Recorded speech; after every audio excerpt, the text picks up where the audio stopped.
Hey, how are you? Welcome to another episode of, oh my God, I forgot the name of my podcast, The Art of Being You.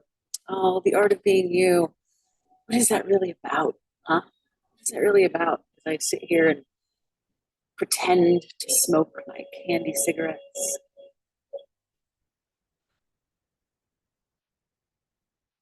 It's about being real. It's not about being perfect. And in this episode, I'm going to talk a little bit about my addiction, the many that I've had in my life. And I'm going to talk about pattern interrupt. I'm going to talk about what the ecstatic freedom it brings when you can fully be who you are, unapologetically, audaciously, boldly, and not giving any FUCKSs. So my first battle was with alcohol. That one recently has blown up in my face because what I realized was that I got sober, hired a personal trainer. All the friends that I had vanished, right? And I decided to move home. I decided to move 3,000 miles back home, leaving a city that I adored, leaving behind all of the things. I got home and I immediately went to work, uh, cultivating my relationship with my parents, my sister, and my nephews. Moved into a small apartment, started working, loving it, loving it. And then I met somebody and I got married, we had a business together, we had a beautiful life. Built a cabin, off-grid cabin out in the woods. It was perfect, except I still felt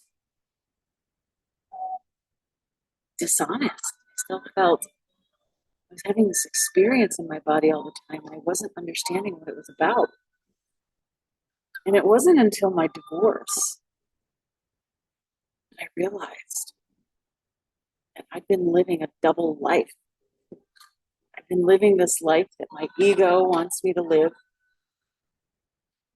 doing all the good girl things, saying all the things, of hiding my rage and hiding my true emotions because that triggered certain people into their own spirals. And then all of our communication just broke down, right? So what I realized was that I never took the steps to heal. I had just ended a 25-year relationship with alcohol. Cold turkey. Cut it out completely. Moved on with my life, said, this is just who I am now. I'm not a drinker, whatever. But I never dealt with why I was drinking. I never actually took the steps to heal myself. And I'm still in that process because it just hit me like just a few days ago, like derailed me in bed all day in my bathrobe, wondering, poor me, poor me. And then I was like, wait a minute, no, what is actually happening here?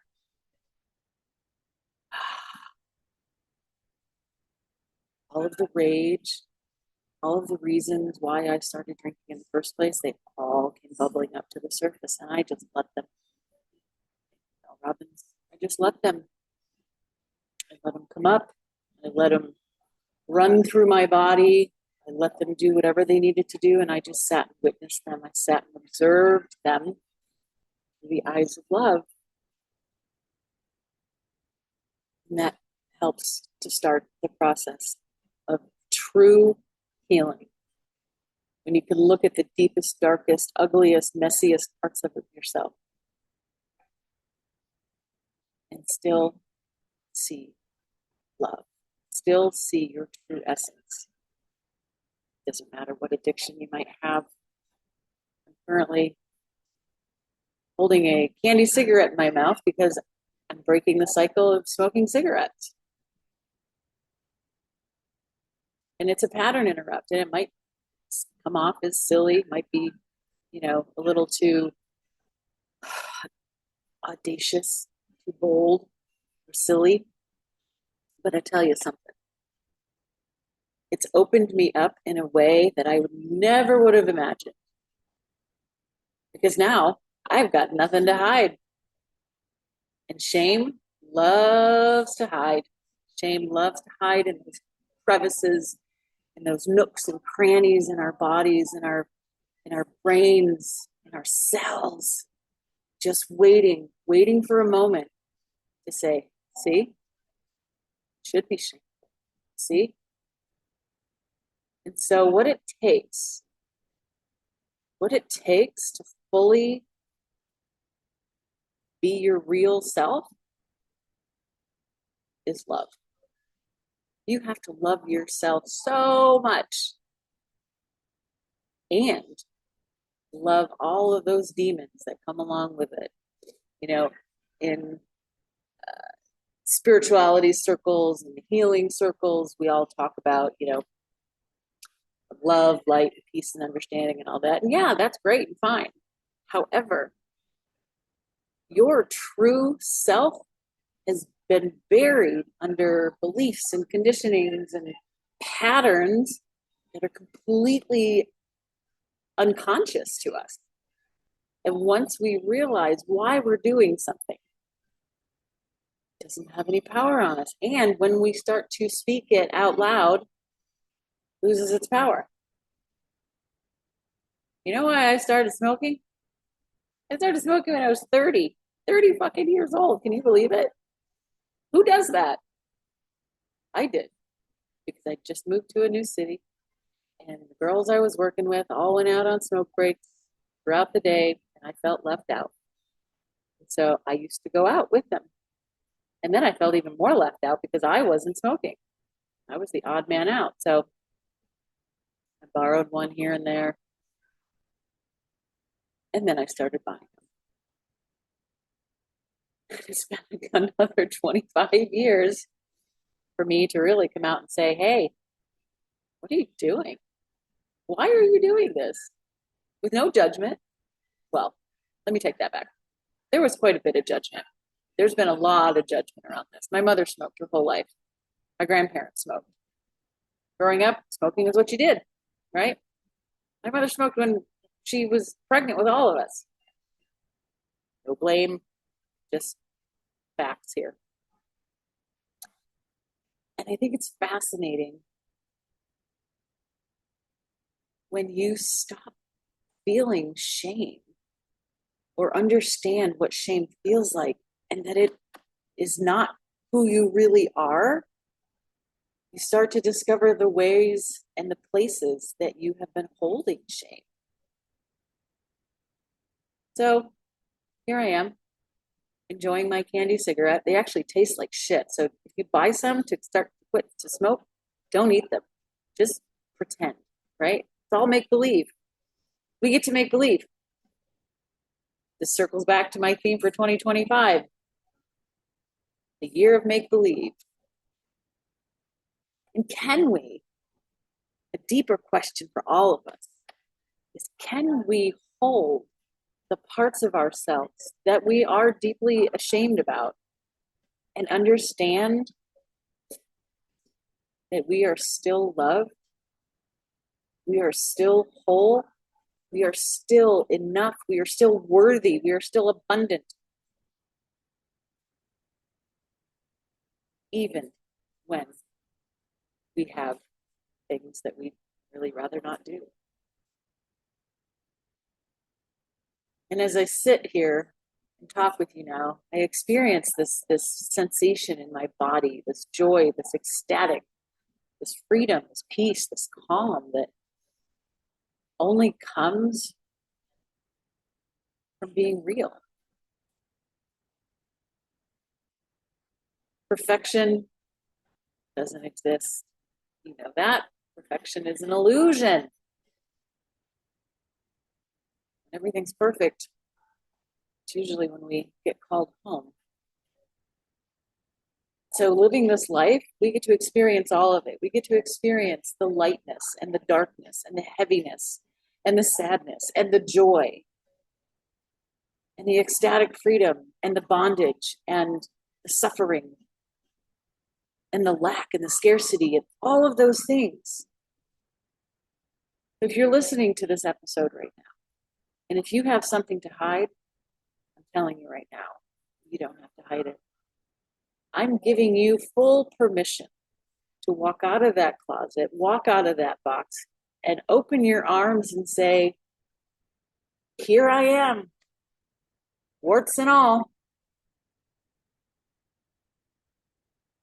And I'd be interested to hear how that shifts for you. I'd be interested to hear how you see yourself, what you think of yourself. What do you think of you? Think you're a bad person because you smoke cigarettes? You think you're a horrible person because you drink alcohol? You think you're a horrible person because you're not perfect? I don't see a horrible person. I see a soul in a body wanting to experience life. So what if these addictions that we have so heavily relied on other people to fix, what if we actually sat with them in the dark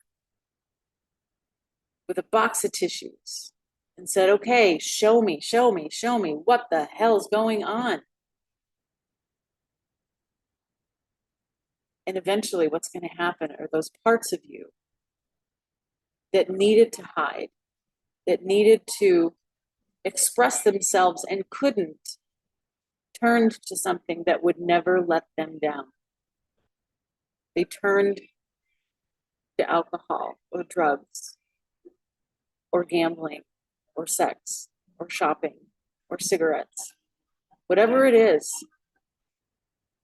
I'm here to tell you that you are absolutely beautiful, that you have such a light inside of you.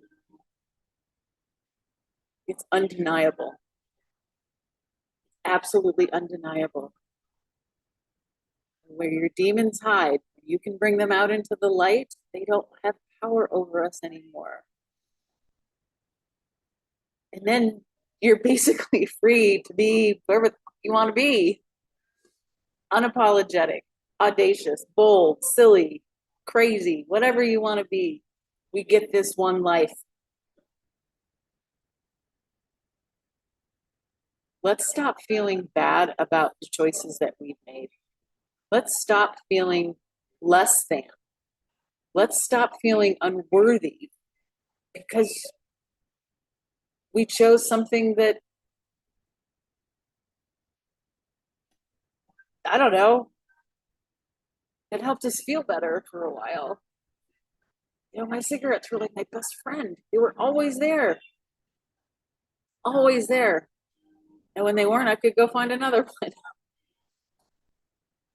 The funny thing about that group of women that I was talking about earlier, I don't even know where they are today. And they have no idea. It's not their fault because I don't blame them. It was something inside of me that needed to be liked, needed to prove her worth. Women do this. I know men do this too, but women really have. I mean, I'm a woman, so it's easy for me to talk about this with women. We try to be so much to everybody around us that we forget that we're in need of love and care as well. So if you're feeling guilty, feeling shame, it's okay. It's okay. Because those parts of us are welcome at the table. It's when they're not welcome that it starts to take hold on us in a really seriously unhealthy way. I have a relative who ended up getting cancer and she'd never smoked a day in her life.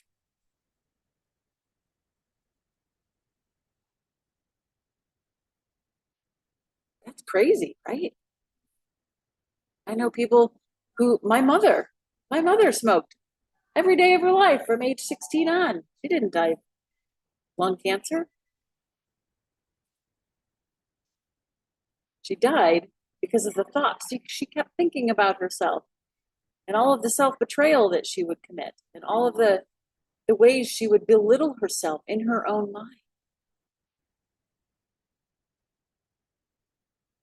And if I can prevent one person from that fate, if I can hold one person in the light and alchemize all of their fear, all of their pain into something amazing and incredible and beautiful and bold and abundant and loving and worthy, because those are our true natures. That's our true nature. Abundance and love and worthiness, not scarcity and lack. I'm going to end this here today. I hope this helped you. I hope that you pass this on to someone who might need to hear it, who might be struggling, who might be beating themselves up on a moment to moment daily basis. It's time to be real, not perfect. I hope you have a magical day or have a shitty day, whatever day you want. It's yours. Go live it.